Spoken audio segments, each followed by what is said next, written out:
జలాల్పూర్ గ్రామస్తులందరికీ కూడా నమస్కరిస్తూ ఈరోజు భువనగిరి నియోజకవర్గంలో మొదటి గ్రామ సభలో ఇక్కడ పార్టిసిపేట్ అవుతున్నాం. ఇక్కడ జలాల్పూర్ గ్రామ పంచాయత్ ఆవరణలో మరి ఈ గ్రామ పెద్దలు గ్రామానికి సంబంధించిన అందరి సమక్షంలో ఇక్కడ రెవెన్యూ అధికారులు ఆర్డీఓ గారు వచ్చినారు, మండల పెద్దలు ఉన్నారు, గ్రామస్తులు పెద్దలు అందరూ మహిళలు పురుషులు అందరి సమక్షంలో కూర్చొని మొదటి గ్రామ సభలో ఇక్కడ పార్టిసిపేట్ కావడం జరుగుతుంది. 21 నుంచి 24వ తారీఖు వరకు గ్రామ సభలు ఈ రాష్ట్ర వ్యాప్తంగా తెలంగాణ రాష్ట్రం మొత్తంలో ప్రతి గ్రామంలో ప్రతి మున్సిపాలిటీలో వార్డులలో గ్రామ సభలు వార్డు సభలు పెట్టి మరి ఈ ప్రజాపాలనలో భాగంగా అంకిత భావంతో ఏదైతే ప్రజాపాలన వచ్చింది ఇందిరమ్మ పాలనలో మళ్ళా నాడు కాంగ్రెస్ ప్రభుత్వం నాడు వైఎస్ రాజశేఖర రెడ్డి గారి హయాంలో ఏ విధంగా జరిగిందో ఆ విధంగా అందరికీ పేదవాడికి ఇల్లు లేని పేదవాడు ఉండొద్దు,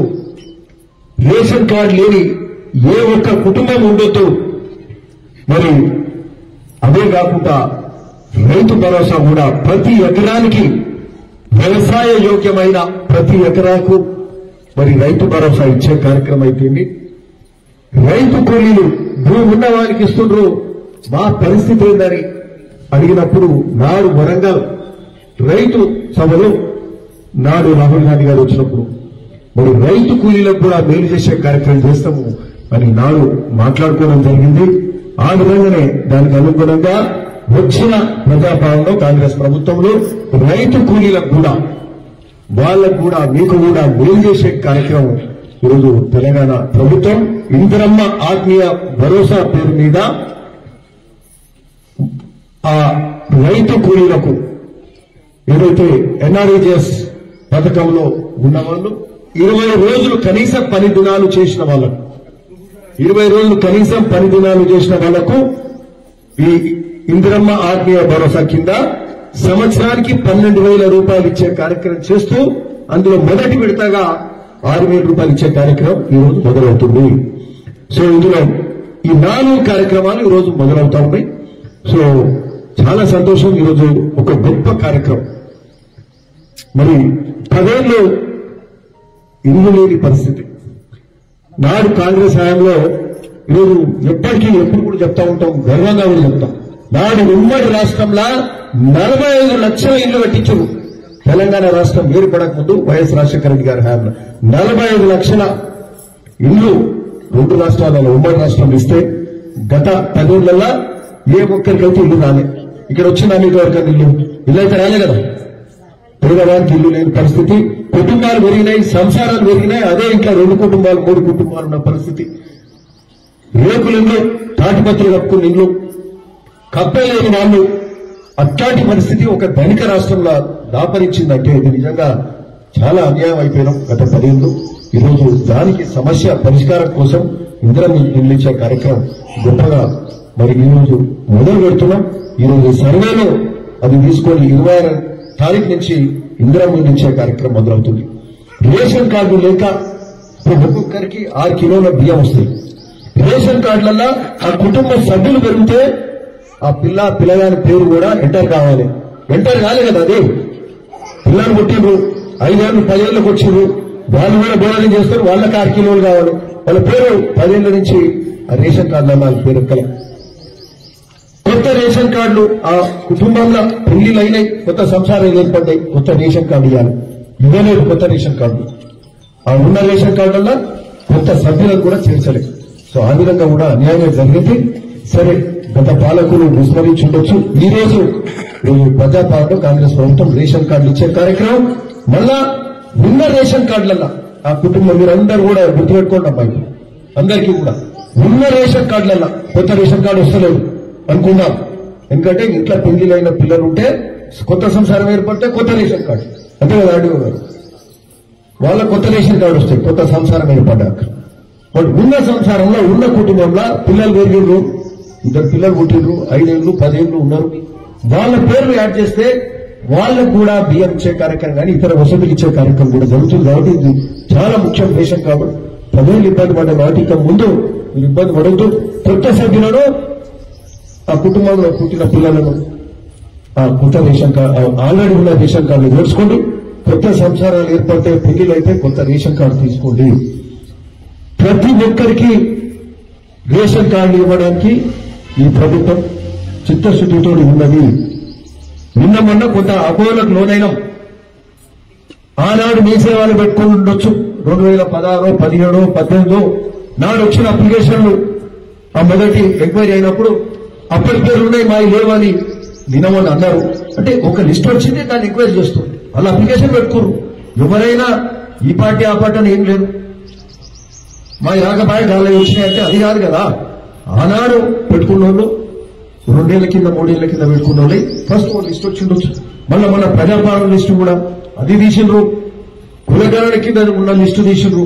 ప్రతి లిస్టు ప్రతి అప్లికేషన్ కూడా దాన్ని పూర్తి స్థాయిలో దాని మీద మరి చర్చించి వాళ్ళ ఎలిజిబిలిటీ చూసుకొని వాళ్ళ అర్హతలు చూసుకొని ఈరోజు ఈ గ్రామ సభల మరి వాటి గురించి మాట్లాడి మరి ఇవన్నీ కూడా మీరు తెలుసుకొని ఎండీ ఆఫీస్ లో ఇక్కడ కూడా వచ్చినండి.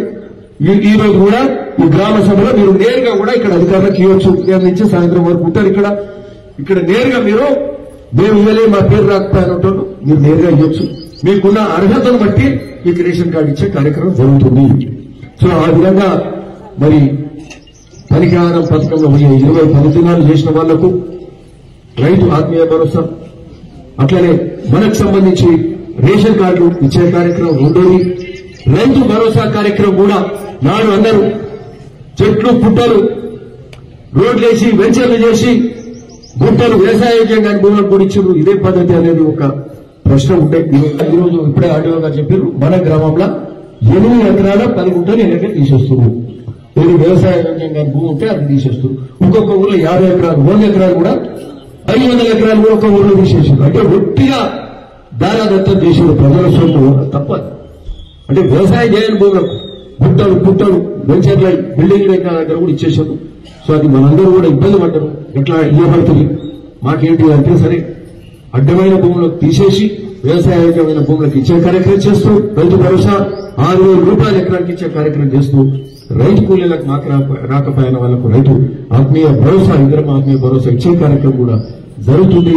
మరి అట్లే ఇంద్రమ్మ ఇల్లు కూడా ఈరోజు ప్రతి నియోజకవర్గానికి 3,500 ఇళ్లు ఇచ్చే కార్యక్రమం ఒక్కొక్క నియోజకవర్గానికి మన భువనగిరి నియోజకవర్గానికి 3,500 ఇళ్లు ఇచ్చే కార్యక్రమం కూడా జరుగుతుంది. ఆ విధంగా ప్రతి గ్రామంలో అర్హులందరినీ కూడా ఈరోజు చూసిండ్రు. మన దగ్గర చూస్తే ఫర్ ఎగ్జాంపుల్ ఇప్పుడు ఒక్కటి అంటే మీకు క్లారిటీగా చెప్తున్నాం. రేషన్ కార్డులో అయితే సమస్య లేదు, ప్రతి ఒక్కరికి రేషన్ కార్డు వస్తుంది. ఇక నేను అర్హులందరికీ రేషన్ కార్డు వస్తుంది. అర్హులైన రైతు ఆత్మీయ భరోసా వాళ్ళు ఖచ్చితంగా రైతు ఆత్మీయ భరోసా 12,000 రూపాయలు వస్తుంది. మొదటి దఫా 6,000 వస్తుంది. రేషన్ కార్డు వస్తుంది. ఇంకా ఇంకోటి ఏముంటుంది, మనకు రేషన్ కార్డు ఉంటుంది, ఇంద్రమ్మ ఆత్మీయ భరోసా వస్తుంది, రైతు భరోసా ప్రతి ఎకరాకు వ్యవసాయకమైన భూమికి వస్తుంది. ఈ 3 కన్ఫ్యూజన్ లేదు. ఈ రోజు చేసే 4 పథకాలలో 3 ఏమి కన్ఫ్యూజనే లేదు. ఇక ఉన్నవేటి ముఖ్యం అంటే ఇంద్రమ్మ ఇల్లు ఒక్కొక్క ఇంటికి 5 లక్షల రూపాయలు ఇంద్రమ్మ ఇంటికి ఇచ్చే కార్యక్రమం జరుగుతుంది. ఈ కార్యక్రమానికి మన నియోజకవర్గంలో భువనగిరిలో 3,500 ఇళ్లు ఇచ్చే కార్యక్రమం మొదలవుతుంది. ఈ 3,500 ఇళ్లకు సంబంధించి మరి నిన్న మన దాకా సర్వే కూడా చేసిండ్రు. ఈ రోజు నుంచి గ్రామ సభలు మొదలైనవి. ఫర్ ఎగ్జాంపుల్ మన పోచంపల్లిలో 22 ఊర్లు ఉన్నాయి. పోచంపల్లి మున్సిపాలిటీలో ఒక 13 వార్డులు ఉన్నాయి. రోజు 4 గ్రామాలు తీసుకుంటూ ఓ రోజు 5-6 వస్తాయి. ఈ 4 రోజులలో ఇవాళ మొదలు పెడితే 24వ తారీఖు వరకు మొత్తం ప్రతి గ్రామంలో సర్వే అయిపోతుంది. ఈరోజు జలాల్పూర్ అయింది, బెహర్నగర్ అవుతుంది, రేపు శివారెడ్డిగూడెం అవుతుంది, మన దోసుగూడ అవుతుంది. ఇట్లా ఇక్కడ వేరే ఇక్కడ దోతిగూడెం ఇంకా అత్తమ్మగూడెం అవుతుందా ఇవాళ లేదా పెద్దవాళ్ళపల్లి అవుతుంది. సో ఇట్లా ఈ రోజు 4 జగత్పల్లి అవుతుంది, రేపు కొన్ని గ్రామాలు ఇవన్నీ చేసుకుంటా మరి వెళ్తూ 26వ తారీఖు నాడు ఈ సర్వేలన్నీ అయిపోయినాక ఈ లిస్టుల ప్రకారంగా కొత్త రేషన్ కార్డుల వరకు కొత్త అట్లే రైతు ఆత్మీయ భరోసా 12,000 ఇచ్చే కార్యక్రమం, మొదటి విడత 6,000 ఇచ్చే కార్యక్రమం, రైతు భరోసా ఎకరానికి 6,000 ఇచ్చే కార్యక్రమం, మరి అట్లనే ఇందిరా మిల్లని కూడా సరే మన గ్రామంలో అంటే వాడు ఇల్లు లేని వాళ్ళ ఇది లీఫ్ కప్పు లేని వాళ్ళు, అట్లాంటి వాళ్ళు అతి పేదరికం నుంచి